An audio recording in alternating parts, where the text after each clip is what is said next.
Bəzən IELTS tələbəmlə bağlı bir təcrübəmi bölüşmək istəyirəm.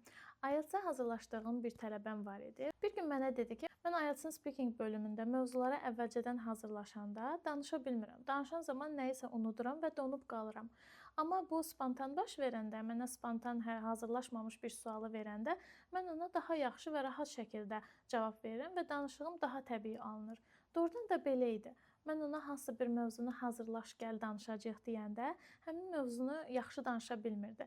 Amma spontan olaraq suallar soruşurdumsa, daha rahat şəkildə, daha axıcı şəkildə cavab verirdi. Bu mənə bir şey xatırlatdı, bir müəllim olaraq.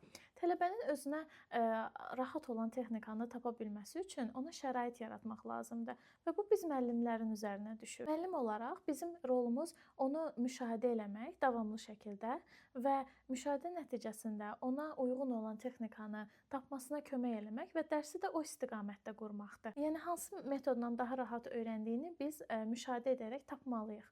Çünki əslində öyrənmə o zaman başlayır ki, coachingdə deyildiyi kimi, the learner takes the ownership of their learning. Yəni tələbə öyrənmə prosesini özü sahiblənir, özü idarə eləyir əslində. Və maraqlısı odur ki, Neuro Language Coaching də bunu dəstəkləyir. Ona görə də mən coaching yanaşmasını çox sevirəm.